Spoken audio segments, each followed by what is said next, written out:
I'm gonna share my screen. Okay. So this presentation today is how to evaluate and buy a profitable Airbnb investment property. I'm Erin Tierney. I'm one of the agents on the Good Neighbor team, and I've been with Good Neighbor for about 2.5 years. Um, I currently own two short-term rentals for myself. My husband and I have purchased five properties in the last 10 years and renovated them.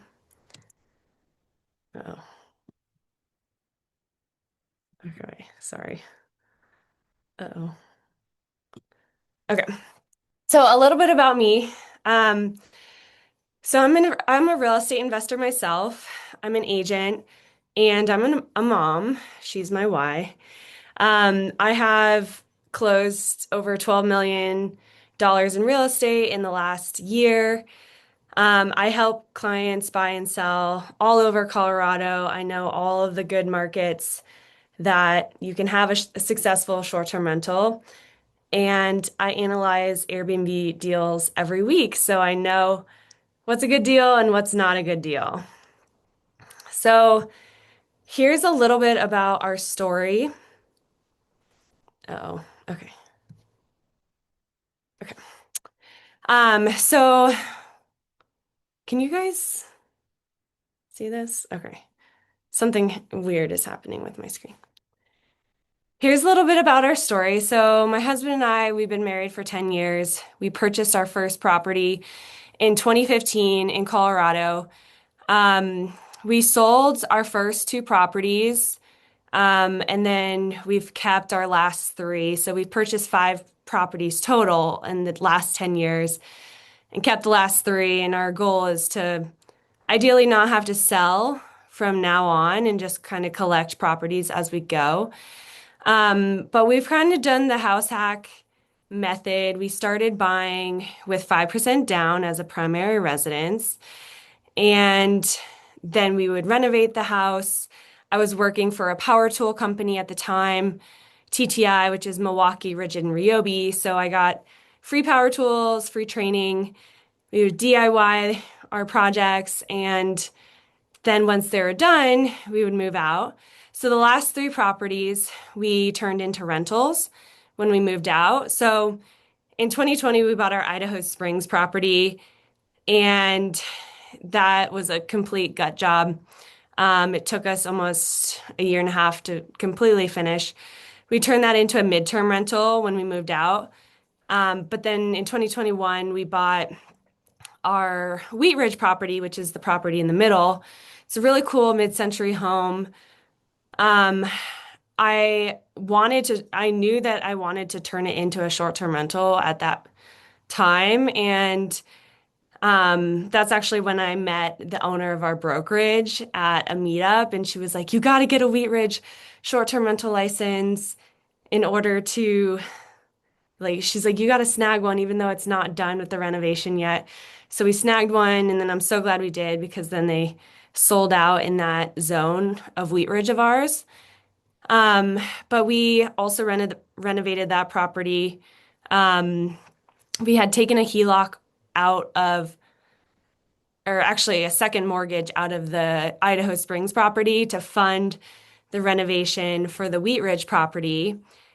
And then once we were done with the Wheat Ridge property, we took a HELOC on that property to fund the renovation of our next property, which is the third property on this slide in Westminster. So we turned that one into a short-term rental and launched that last fall. So the Wheat Ridge one we had launched in a couple years ago, I think 2023. And then in 2025, we launched the Westminster property. So our strategy has always been like buy primary residence, low down, renovate, pull equity out of a previous property, and then use that for the renovation of our next property. But my husband and I, once we had a kid, we were kind of like done with live-in flips, and we're just gonna start saving up and buying investment properties with 15 to 20% down in the future. So, any questions so far?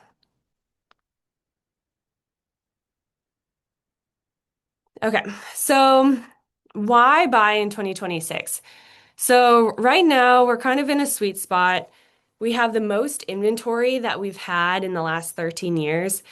I took a screenshot like of a graph from the entire MLS for RE Colorado, which is the Denver Metro RE, MLS. And you can see um, this is a graph of active listings, and this is, 2013. So we have the most listings now than we've had in the last 13 years, and we have the lowest interest rates in the last 3.5 years. But last week they kind of crept up with the war going on. But in general, interest rates are lower than they have been. And then homes are sitting a bit longer, so buyers really have the power to negotiate, and there's room for concessions and buy downs and getting what you want from inspections. So, does anyone have a short-term rental right now? Can you chat in? Okay. Um, Thanks, Dave. Dave says no. Um, so a short-term rental is kind of a sweet spot with rentals. A lot of people think that they're going to be a lot of work, which they are work, but you can automate a lot of the messaging and cleaning calendars and everything. So it's not actually that much more work, but there's essentially four benefits for a short-term rental. Cash flow, you have higher cash flow than long-term rentals or even mid-term rentals. You have the long-term appreciation. This is just with any real estate in Colorado. Um, so in Colorado, we've had about 5% annual appreciation over the last 10 years. And principal pay down, you get this with other real estate assets. So, like if you're renting them out, guests will pay down your principal balance, increasing your equity over time.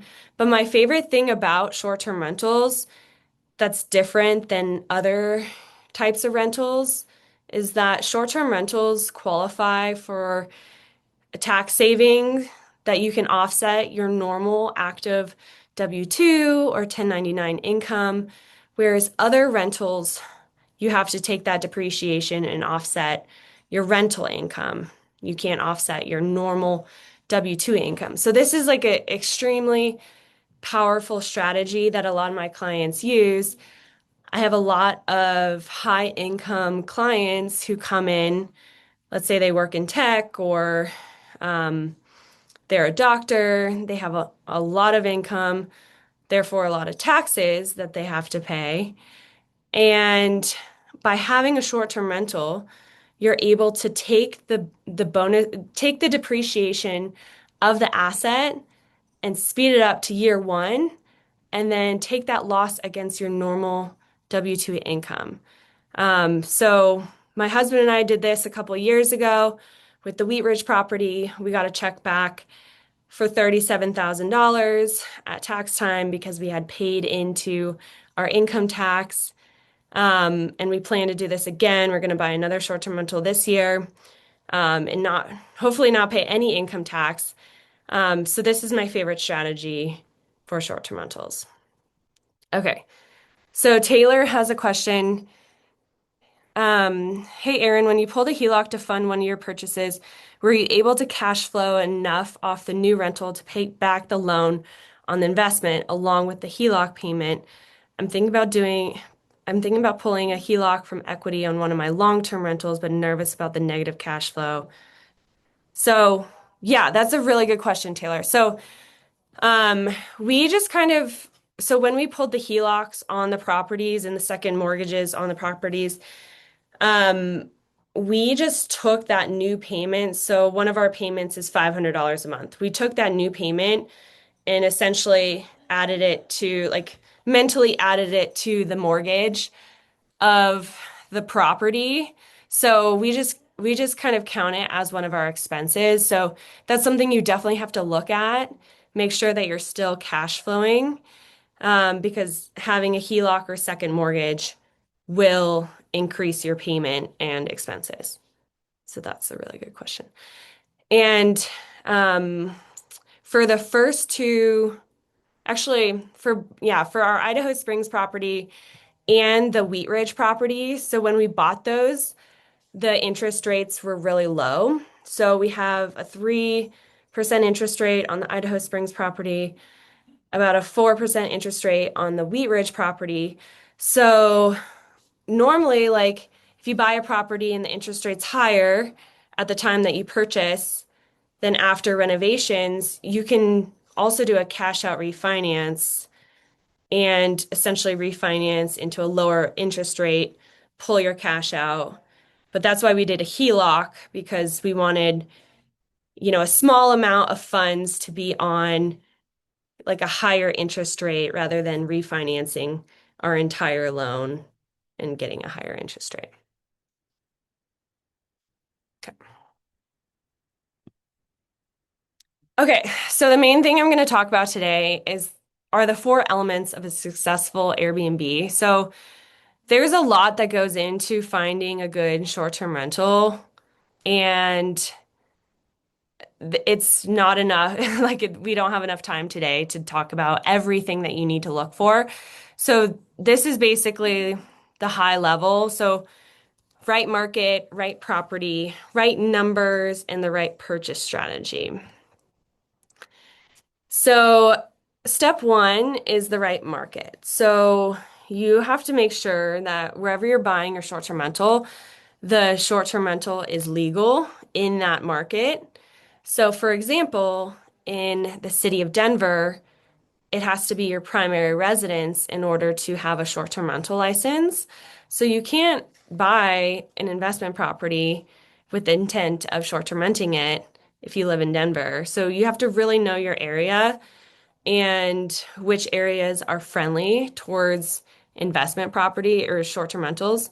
So these are the best areas. So in the mountain regions, we have unincorporated Boulder County, so west of city limits. They still have licenses available. Um, Grand County, so like Winter Park, Fraser, Granby, Grand Lake. Summit County, so if you have a little bit higher price point, Summit County is great. Blue River is friendly, which is 10 minutes south of Breckenridge Resort. We have areas of Silverthorne that are friendly, the resort zone of Breckenridge, Keystone's friendly, Dillon, City of Dillon. So there's areas in Summit that are friendly. Park County is friendly, so Bailey, Fairplay, Alma. Um, Lake County has a couple licenses available, so that's Twin Lakes, Leadville, but outside the city limits of Leadville. Teller County, so west of Colorado Springs. They actually are enacting licenses in Teller. So legislation is kind of on hold what they're going to do. Right now, you don't need a license in Teller County. Cascade is great. Monument, Palmer Lake, Douglas County. Um, Jeffco is changing their legislation. So Jefferson County, west of the city limits of, the different towns of Jefferson County, they're changing legislation. Before they would only allow properties that were over an acre. Now they're letting properties less than an acre in, but it has to be on a public road, can't be within 750 feet of another short-term rental. So they're changing those up. But that's a really great market. Gilpin has about 6-month wait list on their wait list. And then for the Denver markets, so like the Denver metro markets, Wheat Ridge is friendly, Westminster is friendly, Arvada's friendly. North Glen, um, Denver, sorry, not Denver City, but County is friendly. Um, Centennial is friendly. And yeah, that's about it. So you have to make sure that you look at the different market, make sure Airbnbs are allowed and that they can be a non-primary residence if that's your plan. Make sure if the licenses are capped, how long is that wait list? A lot of times, like if you call Gilpin County and ask how long the wait list is, they'll be like, "Hey, we can't tell you." But if you look on their website and you see how long the longest person has been on the wait list, which is about 6 months, you kind of know it's like a 6 month wait list. And then also, you really want to know the realistic annual revenue of the area that you're targeting and make sure that the numbers are going to work cash flow wise.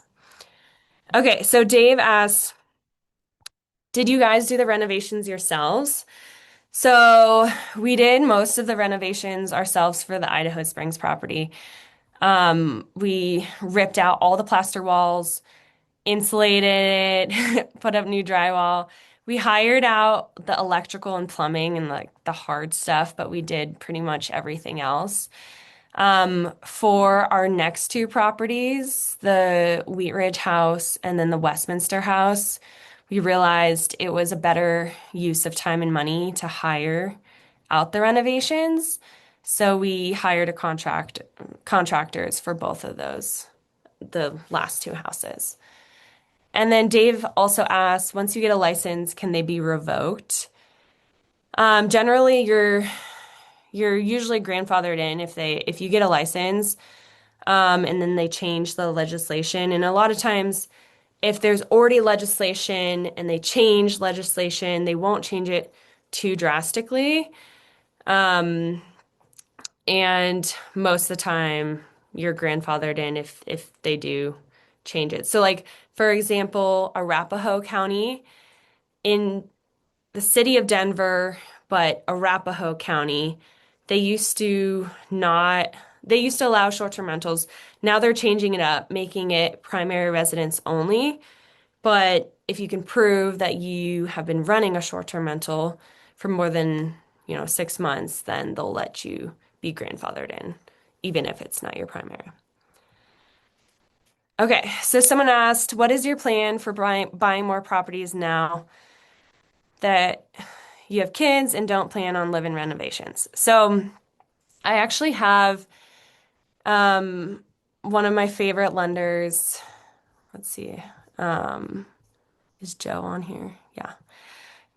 Joe DeFasse. Hopefully I'm saying that right, Joe.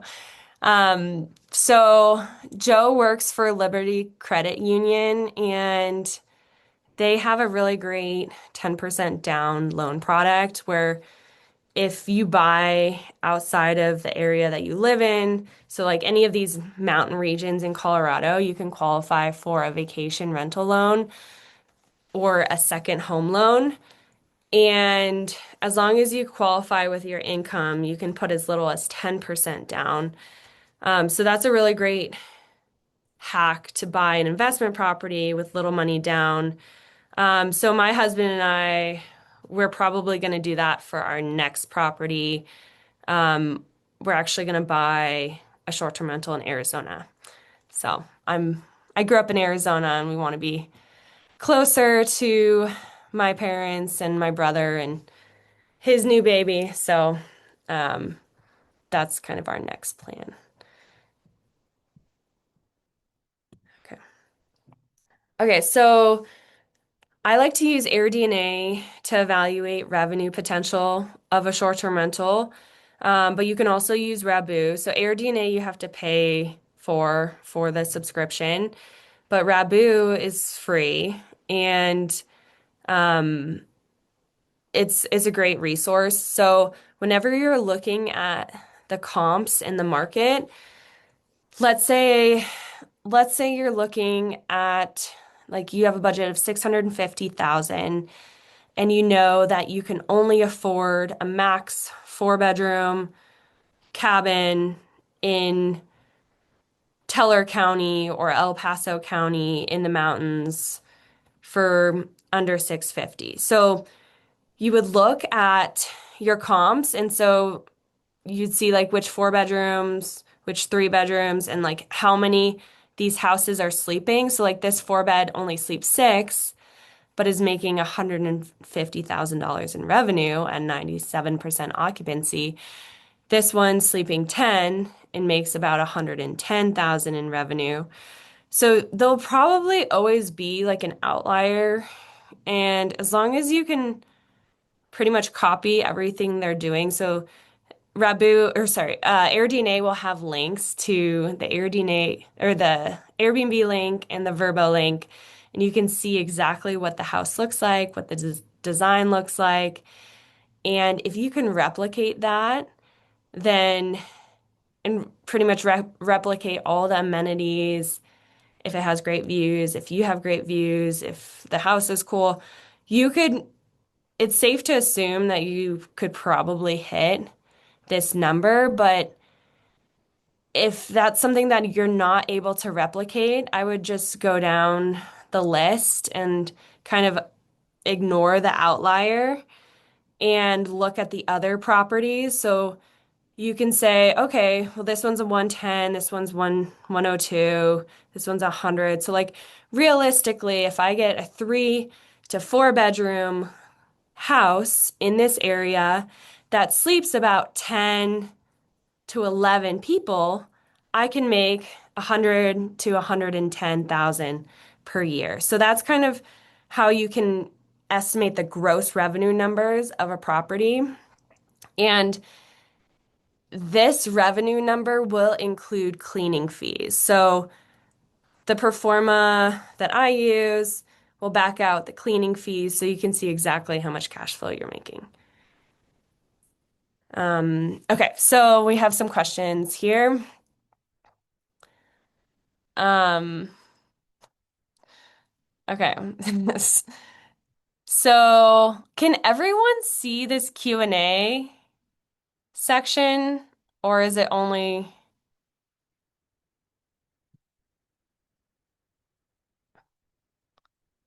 Okay, we can't see it. Okay. Interesting. Sorry, this is the first time I've done this method, so wasn't sure if it came up like a chat where everyone can see it. Um, Sam says, how accurate are the occupancy rates? It's hard to imagine a 97% occupancy. So, yeah, like it's actually pretty accurate. The 97 is that is crazy. I would say like 75 to like 85% in most of the good markets in Colorado is pretty good to shoot for occupancy. And then occupancy and daily rates are dependent on each other. So if you have a very low daily rate, your occupancy is going to be higher. But if you charge a little bit higher for your daily rate, your occupancy is going to be lower. So the goal is to have a sweet spot of where you can maximize your revenue and then, like not completely destroy your house with 100% occupancy and, no time for maintenance because everyone's coming in and out the same day. Um, we actually have a agent on the team who runs his own pricing business, and he's really great. His company is called Stay Rate. So if you guys want his info, I can send it to you, but he helps people with their pricing. So a lot of times, like if anyone's familiar with Price Labs, which is an automatic pricing tool, there's a lot of different toggles you can select, and it's really easy to get caught up in the weeds and like not really know how to maximize your revenue potential. But working with a pricing expert can definitely help with that, and I think they're well worth their money. Okay, so Samantha goes, how you're so curious how you're approaching your performas with Airbnb moving to a 15% fee and cleaning service fees no longer being a separate line item. Okay, so that's a really good question. So, Samantha, you probably have a short-term rental, if you know this. So Airbnb has moved to a 15% fee for the hosts. Before, they would charge the 15% fee to the guests. Now they're moving it over to the host side. So before, like, the guests would still pay that fee. So now we just tell everyone, just bump up your prices 15% because the guest is paying the same amount. Now it's just not a line item that shows, the service fee. It's kind of built into the cost. But for our performa, we now have changed the fees. So they show 15% fee. Um, and then cleaning has always been included in the gross revenue numbers. Um, but yeah, we've just kind of like moved where you see the fee is. And then these revenue numbers, the tricky part is we're, a couple months in, let's say like I think 3 to 4 months into the 15% fee. So now that hosts are charging 15% more, you'll start seeing the revenue numbers on AirDNA and Rebu show higher. So it's not a full year of the 15% fee. So we can't just take the last 12-month revenue of a property and add 15% to it. So still projecting a little bit lower. Um, but we do have that fee built in. So that's a really good question. Okay. So Aaron asked, do the revenue tools show how occupancy is calculated? Meaning, if a property has low occupancy, could this be because the owner is just choosing not to place it in service for a certain night?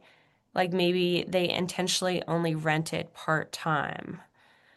Um, I'm pr Don't quote me on this, but I'm pretty sure they calculate the occupancy based on how many available nights that you have it. So if you block off the nights, um, I don't think they count it, but that's a really good question. I need to look into that. Um, Someone asked how much does stay rate charge? So he charges $500 a month for his pricing. So, um, if you have a property that's going to do over $75,000 a year, it's well worth the cost because you can more than make that up.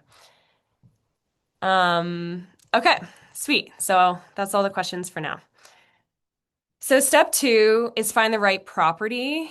And this is the hard part for a lot of people.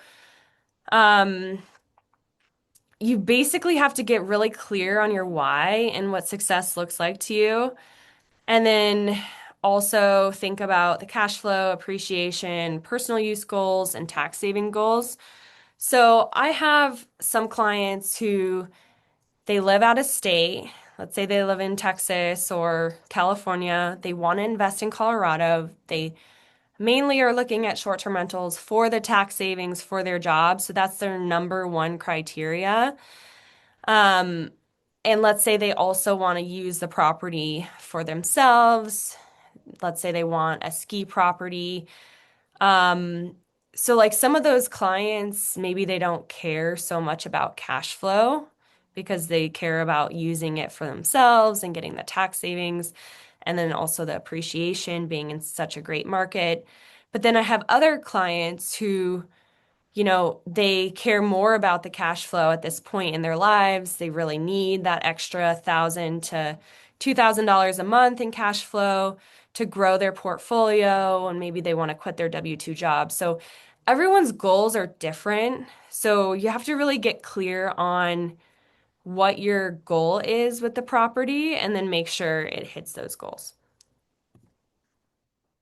Okay, so also you have to figure out when you want to launch and how much time you need. So, my husband and I, being that we used to renovate the properties, we spent, a year, sometimes like a year and a half renovating these properties. And that was a year to a year and a half that we didn't have rental income coming in. We didn't have the tax savings.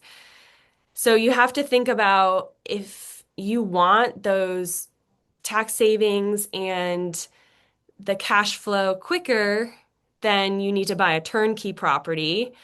But if you're handy and you want to increase equity in a house and renovate it yourself, or maybe pay contractors to renovate it, and you have more time to do that, um, then you can buy more of a fixer-upper and build some equity into the house. Okay, so step two is what properties perform best. So unique properties are the best performers by far on Airbnb. So for mountain markets, views are number one, and architectural design and interior design of the property. And then basically in the mountain markets and metro markets, hot tubs are a necessity now. You basically, if you want to compete and make the most money, like you have to have a hot tub, and your hot tub, the most it will take to pay off and break even will be a year. So most times people, with the increased revenue of the hot tub, they break even in about 6 months. Um, but also unique features are really important. So that's something that I learned personally with our Westminster house. It wasn't very unique. Like we renovated the inside of the property, but the outside kind of looks like every single house built in the 50s and 60s in Arvada and in Westminster. Um, but our Wheat Ridge property is a really cool mid-century home. Like guests really love the feel and the design and the look of it. They get really excited about it. So that's something I've personally learned the hard way is hold out for some more unique properties. Like don't just buy a good deal because the price is low. Like really think about, is this property going to be a cool experience for someone? Um, and then outdoor space is a must as well. So both metro and mountain properties, you want some space in the outside. So whether that's a propane fire pit, grill, in the mountain regions, a lot of people have stargazing nets and little star domes. Um, in the metro markets, large homes will perform the best. So right now, because there is a lot of saturation, you have to have really great design in the metro area and have 4 beds or more, and ideally sleep more than 8 people, ideally like 10 to 12 at least. And then the proximity to attractions is great. It's not like a deal breaker. So as long as you're not in the middle of nowhere in the metro area, um, pretty much every area is fine. And then updated design, ideally with a designer and amenities like a hot tub, game rooms, um, fire pit, grills, etc. Okay, so what to avoid? So mountain